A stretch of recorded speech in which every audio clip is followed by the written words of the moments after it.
Rahul office में था। तभी उसकी माँ सुधा जी का फोन आया और वह बोली, बेटा, 2 दिनों के बाद हमारी शादी की सालगिरह है। तुम लोग घर तो आ रहे हो ना? राहुल ने कुछ सोचते हुए कहा। हाँ माँ, आ जाऊंगा, तुम चिंता मत करो। सुधा जी खुश हो गई। असल में राहुल की पत्नी प्रिया खाना बहुत बढ़िया बनाती थी और घर में कोई भी बड़ा आयोजन होता तो सुधा जी उसे ही खाना बनाने के लिए लगा देती थी। मगर इतने सारे लोगों का खाना बनाते बनाते प्रिया पूरी तरह परेशान हो जाती थी। जब राहुल के घर आकर बताया कि माँ ने हमें शादी की सालगिरह के लिए घर बुलाया है, तो प्रिया ने साफ इनकार कर दिया और बोली, हर बार इतने सारे लोगों का खाना मुझे अकेले ही बनाना पड़ता है। बड़े भैया भाभी तो माँ जी से नाराज होकर घर से गए हैं, इसलिए अब किसी भी फंक्शन में शामिल होने के लिए आते ही नहीं हैं। मैंने कितनी बार मम्मी जी से कहा कि हम किसी खाना बनाने वाले को बुला लेते हैं, लेकिन वह मेरी बात सुनती ही नहीं है। इसलिए इस बार मैं फंक्शन पर नहीं जाऊंगी। राहुल बोला, मैंने भी माँ से कितनी बार कहा कि हम बाहर से खाना बनाने वाले को बुला लेते हैं, लेकिन वह सुनती ही नहीं है। उनका कहना है कि घर की बहू अन्नपूर्णा होती है और मेहमानों को उसके हाथों से बना हुआ पकवान खिलाने का आनंद ही अलग होता है। उन्होंने खुद तो कभी इतने सारे लोगों का खाना बनाया नहीं है, लेकिन तुम्हें ही परेशान करती रहती हैं। इस पर प्रिया बोली, और नहीं तो क्या, इतनी गर्मी है, मैं तो किचन में काम करते करते ही पागल हो जाऊंगी, इसलिए तुम अकेले ही चले जाना। राहुल ने अगली सुबह बस पकड़ ली और शाम तक वह घर पहुंच गया। बेटे को अकेले आया देखकर सुधा जी हैरान रह गई और बोली, अरे बेटा, तू अपनी पत्नी को नहीं लाया? इतनी गर्मी में रसोई कौन संभालेगा? राहुल ने कहा, नहीं माँ, वह नहीं आई। इतनी गर्मी में उससे इतना सारा काम अकेले नहीं होगा। इस पर उसकी माँ ताना मारते हुए बोली, हाँ हाँ, तेरी पत्नी तो फूल कुमारी हो गई है। बड़ी बहू तो पहले से ही नालायक थी, अब छोटी बहू के भी रंग भी बदलने लगे हैं। मेरी तो किस्मत ही फूटी है। दो दो बहुओं के होते हुए भी कोई मेरी खुशियों में शामिल होने नहीं आता चाहता। तब बेटे ने करारा जवाब देते हुए कहा, माँ, मेरी पत्नी क्या केवल रसोई संभालने वाली रसोइया है? जब भी वह यहाँ आती है तो मुझसे घर के सारे काम करवाती हो, फंक्शन में सारा खाना बनवाती हो, लेकिन जब वह तुम्हारे साथ बैठकर बातें करने की कोशिश करती है या घर के किसी महत्वपूर्ण फैसले में अपनी राय देती है, तो तुम कह देती हो कि बहू, तुम तो भारी हो। अगर तुम्हें लगता है कि वह भारी है तो मेरे उसे बाहर ही छोड़ दिया है। उसे इस फंक्शन में शामिल होने की कोई जरूरत नहीं है। बेटे की बात सुनकर सुधा जी तिलमिला उठी और बोली, तू तो जोरू का गुलाम ही बन गया है। राहुल हंसते हुए बोला, तो ठीक है ना माँ, बने रहने दो मुझे जोरू का गुलाम। पापा भी तो जोरू के गुलाम हैं, जो आपकी कही हुई हर एक बात मान लेते हैं। आप चाहे परिवार में किसी के साथ कितना भी गलत करो, कोई आपके खिलाफ आवाज नहीं उठाता। यहाँ तक कि पापा भी आपको कुछ नहीं बोलते। तो फिर मैंने भी सोचा कि अपने भविष्य के लिए मैं भी जोरू का गुलाम ही बन जाता हूँ। यह बात सुनकर उसके पिता मोहन जी स्तब्ध होकर उसकी ओर देखने लगे। फिर उन्होंने नजरें चुरा ली, क्योंकि बेटे की बात में सच्चाई थी। वह कभी अपनी पत्नी को गलत करते हुए देख भी लेते थे, तो भी उन्हें रोक नहीं पाते थे। और आज इन्हीं सब हरकतों की वजह से बेटे का मन भी पूरी तरह उचट चुका था। सुधा जी ताना मारते हुए बोली, तो तू भी किस लिए चला आया? तू भी नहीं आता? राहुल ने शांत स्वर में कहा, ठीक है, अगर तुम चाहती हो तो मैं भी चला जाता हूँ। इतना कहकर वह जाने लगा।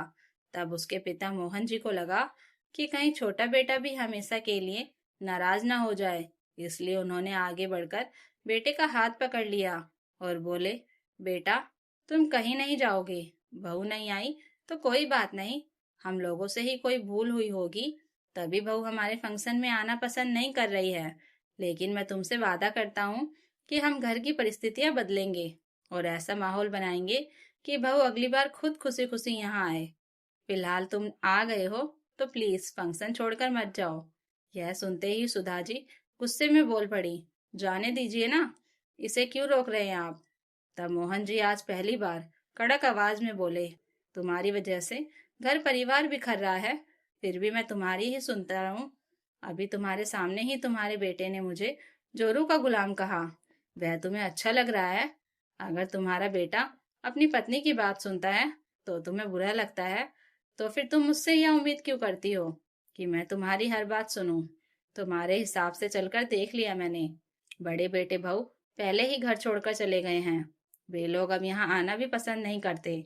छोटे बेटे बहू को भी तुमने इतना परेशान कर दिया है कि अब वे भी लोग भी परिवार से दूर हो रहे हैं। आखिर तुम चाहती क्या हो? बुढ़ापे में अकेले रहना है क्या? अगर मुझे कुछ हो गया तो क्या खाली दीवारों पर अपना हुक्म चलाओगी? यह सुनकर सुधा जी आंखें तरेर कर उन्हें देखती रह गईं, लेकिन अब वह कुछ बोलने की हिम्मत नहीं जुटा पा रही थी। मोहन जी ने गुस्से में कहा, तुम शादी की सालगिरह मनाने जा रही हो, लेकिन घर परिवार को कैसे संभाल कर रखा जाता है यह तुम्हें पता नहीं।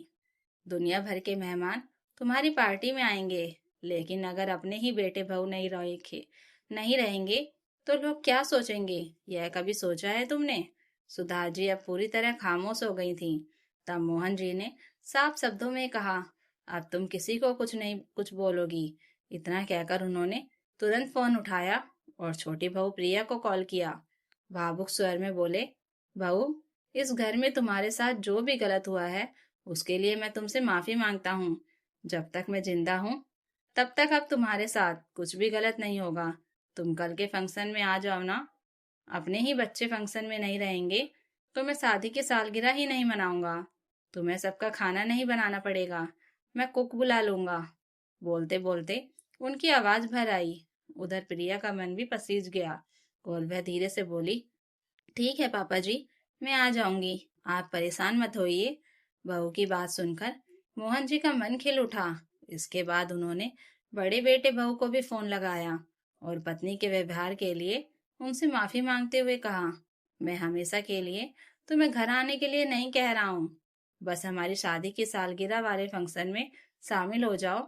मोहन जी ने जीवन में पहली बार खुद पहल की थी, इसलिए बेटे बहू का दिल भी द्रवित हो गया और वे लोग भी घर आने के लिए तैयार हो गए। फिर मोहन जी ने अपनी पत्नी से कहा, अब फंक्शन की सारी तैयारियां मैं अपने हिसाब से करूंगा, तुम बस सज धज कर केक काटने आ जाना। इतना कहकर उन्होंने अपने एक दो दोस्तों से बात करके खाना बनाने वाले और डेकोरेशन वालों को बुला लिया। सारा काम वे लोग संभालने लगे। अगली सुबह तक बड़े बेटे बहू और छोटी बहू भी बच्चों के साथ घर पहुंच चुके थे, जिससे पूरा घर खुशियों से भर गया। सुधा जी अब किसी से कुछ नहीं बोल रही थीं, क्योंकि सालों बाद उनके पति ने गलत के खिलाफ आवाज उठाई थी और वह भी समझ चुकी थी कि अब ज्यादा बोलने से सब कुछ हाथ से निकल सकता है।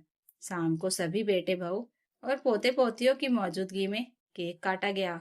घर में खुशियों का माहौल था। बस सुधा जी थोड़ी चुपचाप सी थी, क्योंकि अब उनका किसी पर नियंत्रण नहीं रहा था। लेकिन बच्चे बेहद खुश थे, क्योंकि उन्होंने सालों बाद अपने दादा को मुस्कुराते और खुलकर बातें करते देखा था। अगर मोहन जी ने यह फैसला पहले लिया होता तो रिश्ते इतने सालों तक बिगड़े हुए ना रहते। लेकिन देर से ही सही, उन्होंने नई पहल की थी, इसलिए बच्चे भी मन से खुश दिखाई दे रहे थे। केक कटने के बाद भी मोहन जी की आंखें बार बार सुधा जी को खोज रही थी। उन्होंने देखा कि वह चुपचाप एक कोने में बैठी थी, ना किसी से हंसकर बात कर रही थी, ना ही बच्चों को टोक रही थी। बरसों बाद पहली बार उनके चेहरे पर शक्ति नहीं बल्कि खालीपन था। मोहन जी समझ गए कि आज जो कुछ हुआ उसने सुधा जी को अंदर तक हिला दिया है। थोड़ी देर बाद जब मेहमान जाने लगे और घर में सन्नाटा छा गया, तो सुधा जी धीरे धीरे उठकर रसोई की ओर गई। वहां प्रिया पानी पी रही थी। सुधा जी कुछ पल खड़ी रही, फिर कांपती आवाज में बोली, बहू, आज अगर तुम्हें मेरे किसी व्यवहार से तकलीफ पहुंची हो तो मुझे माफ कर देना। यह सुनकर प्रिया चौंक गई, क्योंकि उसने कभी सपने में भी नहीं सोचा था कि सास के मुंह से ऐसे शब्द सुनने को मिलेंगे। उसकी आंखें भर आई और वह बोली, माँ जी, मैंने कभी आपका बुरा नहीं चाहा, बस थोड़ा सम्मान और समझ चाहती थी। सुधा जी की आंखों से आंसू बह निकले। उन्हें पहली बार एहसास हुआ कि जिस परंपरा के नाम पर वह बहुओं को दबाती रही, उसी ने उनके अपने घर को तोड़ दिया था।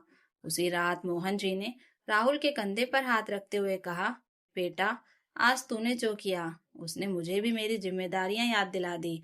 अगर समय रहते आदमी सच का साथ ना दे तो रिश्ते धीरे धीरे दम तोड़ देते हैं। राहुल ने राहत की सांस ली, क्योंकि उसे लग रहा था कि आज उसका घर बच गया है। अगले कुछ दिनों में सुधा जी के व्यवहार में सचमुच बदलाव दिखने लगा। वह प्रिया से काम नहीं, हालचाल पूछने लगी। बच्चों की हंसी से चिढ़ने के बजाय उसमें सुकून ढूंढने लगी। घर में पहली बार ऐसा माहौल बना जहाँ कोई किसी से डरकर नहीं, बल्कि अपनापन महसूस करके रहता था। राहुल और प्रिया जब वापस जाने लगे, तो सुधा जी ने खुद बहू के हाथ में मिठाई का डब्बा रखते हुए कहा, अगली बार बिना डर, बिना मजबूरी के आना। प्रिया की आंखें फिर नम हो गई, लेकिन इस बार यह आंसू दर्द के नहीं, भरोसे के थे। कभी कभी एक इंसान की सही समय पर ली गई एक सख्त लेकिन सच्ची पहल पूरे परिवार की किस्मत बदल देती है, और मोहन जी ने वही किया था। तो दोस्तों, अगर कहानी अच्छी लगी हो तो लाइक कीजिए, कमेंट कीजिए और हाई बटन दबाकर हमें और कहानियाँ लाने के लिए मोटिवेशन दीजिए, और चैनल को सब्सक्राइब जरूर कर लीजिएगा। Thank you for watching.